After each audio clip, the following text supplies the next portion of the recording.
ତେବେ ଦର୍ଶକ ବନ୍ଧୁ ଅଣ୍ଡର-19 ବିଶ୍ୱକପରେ ହେନିଲଙ୍କ କ୍ରେଜ୍ ସୁଇଂ ବଲ୍ ପକାଇ ୱିକେଟ୍ ନେଇ ବନିଗଲେ ସୁଇଂ କିଙ୍ଗ। ତେବେ 19 ବର୍ଷରୁ କମ୍ ବିଶ୍ୱକପର ପ୍ରଥମ ମ୍ୟାଚ୍ରେ ହେନିଲ ପଟେଲ ତାଙ୍କ ବୋଲିଂରେ ଆମେରିକୀୟ ବ୍ୟାଟ୍ସମ୍ୟାନମାନଙ୍କୁ ଅସୁବିଧାରେ ପକାଇଥିଲେ। ସେ ଆରମ୍ଭରୁ ଆମେରିକୀୟ ବ୍ୟାଟ୍ସମ୍ୟାନମାନଙ୍କ ଉପରେ ପ୍ରାଧାନ୍ୟ ବିସ୍ତାର କରିଥିଲେ, ନିୟମିତ ବ୍ୟବଧାନରେ ୱିକେଟ୍ ନେଇଥିଲେ। ସେ ଇନିଂସରେ ମୋଟ 5ଟି ୱିକେଟ୍ ନେଇଥିଲେ, ଯାହାଫଳରେ ଆମେରିକା 107 ରନରେ ସୀମିତ ରହିଥିଲା।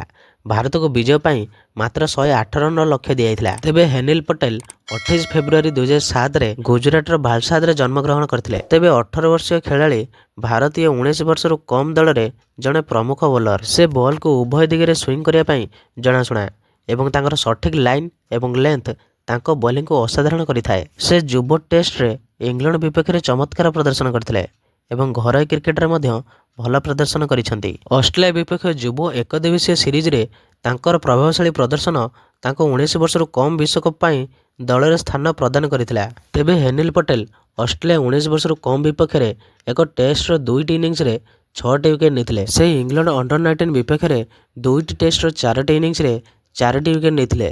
ସେ ଅଣ୍ଡର-19 ଏସିଆ କପ୍ ଫାଇନାଲରେ ପାକିସ୍ତାନ ବିପକ୍ଷରେ ମଧ୍ୟ 2ଟି ୱିକେଟ୍ ନେଇଥିଲେ, ଯଦିଓ ଭାରତ ସେହି ମ୍ୟାଚ୍ ହାରିଯାଇଥିଲା। ତେବେ ଘରୋଇ ସ୍ତରରେ ସେ ଗୁଜରାଟର ଅଣ୍ଡର-19 ଦଳ ପାଇଁ ଖେଳନ୍ତି। ତେବେ 19 ବର୍ଷରୁ କମ୍ ବିଶ୍ୱକପର ପ୍ରଥମ ମ୍ୟାଚ୍ରେ ଆମେରିକା 19 ବର୍ଷରୁ କମ୍ ବିପକ୍ଷରେ ହେନିଲ ପଟେଲ 7 ଓଭରରେ ବୋଲିଂ କରି ମାତ୍ର 16 ରନ୍ ଦେଇ 5ଟି ୱିକେଟ୍ ନେଇଥିଲେ। ତେବେ ଭାରତୀୟ ଦଳ 19 ବର୍ଷରୁ କମ୍ ବିଶ୍ୱକପରେ ଆମେରିକା, ନ୍ୟୁଜିଲାଣ୍ଡ ଏବଂ ବାଂଲାଦେଶ ସହିତ ଗ୍ରୁପ୍ ବିରେ ସ୍ଥାନିତ ହୋଇଛି। ତେବେ ଭାରତର ପରବର୍ତ୍ତୀ ମ୍ୟାଚ୍ 17 ଜାନୁଆରୀରେ ବାଂଲାଦେଶ ବିପକ୍ଷରେ ଏବଂ 23 ଜାନୁଆରୀରେ ନ୍ୟୁଜିଲାଣ୍ଡ ବିପକ୍ଷରେ ଖେଳାଯିବ। ତେବେ ଏଇଭଳି ପ୍ରକାର ଭିଡ଼ିଓ ଦେଖିବା ପାଇଁ ଆପଣମାନେ ଏହି ଚ୍ୟାନେଲକୁ ସବସ୍କ୍ରାଇବ୍ କରିଦିଅନ୍ତୁ, କାରଣ ଏଇଭଳି ପ୍ରକାର ଭିଡ଼ିଓ ଆପଣମାନେ ଏହି ଚ୍ୟାନେଲରେ ଦେଖିବାକୁ ପାଇବେ।